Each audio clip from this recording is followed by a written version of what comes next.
तो हेलो दोस्तों, आपका फिर से स्वागत है मेरे हिंदी रिव्यू चैनल में। वो होता है ना कि हम दिन भर की भागदौड़ से थक जाते हैं, फिर हम सोचते कि चलो कहीं दूर हॉलीडे टूर पर चले। पर क्या होगा अगर आपकी ये हॉलीडे टूर बदल जाए एक वर्स्ट नाइटमेयर में। बस उसी तरह की एक स्टोरी लाइन ड्रॉ करने वाली और आपको ट्रॉमा देने वाली एक मूवी है जिसका नाम है स्पीक नो एविल। ये कहानी बेस्ड है एक ऐसी फैमिली के ऊपर जिसमें हस्बैंड वाइफ अपनी बेटी के साथ में कई लॉन्ग हॉलीडे टूर पर जाते हैं। उनका ये हॉलीडे टूर बहुत ही खूबसूरती से गुजरता होता है जब तक उनकी मुलाकात नहीं होती है एक अजनबी शख्स से। ये मेरे हस्बैंड है, bill physics. Nice to meet you. जब मैं मेडिसिन सेंस फ्रंटियर्स के लिए काम करता था। क्या आप डॉक्टर हैं? हाँ। और वो अजनबी शख्स बाकी फैमिली की तरह ही हॉलीडे टूर पर आया होता है और उसके साथ में होती है उसकी बीवी और उसका बेटा जो बोल नहीं पाता है। वैसे तो उनकी मुलाकात बड़ी ही फैमिलियर होती है और उसी मुलाकात के दौरान वो अजनबी शख्स और उसकी बीवी इन दोनों को अपने घर पे कुछ दिन हॉलीडे बिताने के लिए इनवाइट करते हैं।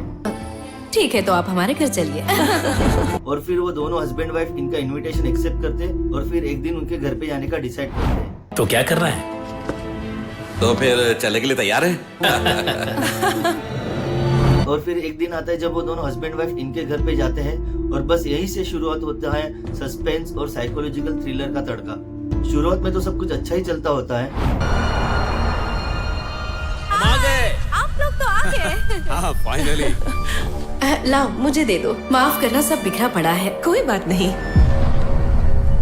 हाय हाबिल। हाबिल को कॉन्जेनिटल एग्लोसिया है। मतलब ये कि जब वो पैदा हुआ था तो उसके मुंह में जीभ नहीं थी। वो बस उसे बोलने में थोड़ी सी दिक्कत होती है। आज हम इसी के मजे लेंगे। और फिर वो दोनों हस्बैंड वाइफ इन अजनबी कपल के कुछ वियर्ड बिहेवियर को लेके अनकंफर्टेबल फील करने लगते हैं। ओह, तुम्हारा हाथ कैसे कट गया? अच्छा है पैट्रिक डॉक्टर भी है। मैं डॉक्टर नहीं हूँ। लेकिन आपने ही तो कहा था कि आप डॉक्टर हैं। ऐसा क्या? मैंने झूठ बोला होगा। झूठ बोला? पता नहीं क्यों मुझे यहाँ पर कुछ अच्छा नहीं लग रहा। हाँ, लेकिन रिदम में बिल्कुल नहीं है। 1 2 3 4। फिर से वही।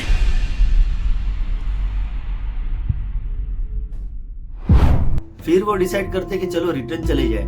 बस यही वो टाइम होता है जहाँ पे उनका वर्स्ट टाइम शुरू हो जाता है। सुनो, मुझे घर जाना है अभी। पर ये सुनकर मुझे सच में दुख हो रहा है कि आप लोगों को यहाँ रहने में अच्छा नहीं लगा। यकीन मानिए दोस्तों, आप ये मूवी देखने के बाद में अब किसी भी अनजान व्यक्ति के ऊपर भरोसा नहीं करोगे। उन दोनों हस्बैंड वाइफ और उनकी बेटी के साथ में ऐसा क्या होता है जब वो उन अजनबियों के घर से भागने पर मजबूर हो जाते हैं। चीजें थी जो मेरे हिसाब से गलत थी। अब तुम हमें सिखाने लगी हो। पापा लाइट ऑन रखिए ना प्लीज। हम सब तुम्हारे साथ है ना, डरने की कोई बात नहीं।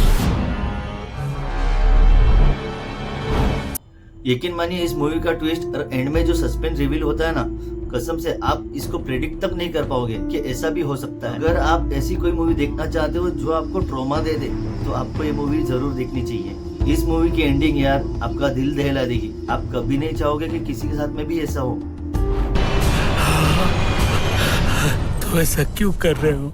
उन दोनों हस्बैंड वाइफ और उनकी बेटी के साथ में ऐसा क्या होता है? क्या वो उनके घर से निकल पाते हैं या वही फंस जाते हैं? ये जानने के लिए तो आपको मूवी देखनी पड़ेगी। यकीन मानिए दोस्तों, इस मूवी की जो एंडिंग है ना, आपको अजनबियों से दूर रहने पे मजबूर कर देगी। इस मूवी में न्यूडिटी है, एडल्ट सीन है, तो आप अपनी फैमिली के साथ में ना ही देखो तो अच्छा ही होगा। अगर मैं इस मूवी को रेटिंग देना चाहूंगा तो मैं दूंगा 10 में से 7। वन टाइम वॉच मूवी है, अच्छी मूवी है, गो वॉच एंड एंजॉय। तो चलिए दोस्तों, मिलते हैं अगले मूवी रिव्यू में।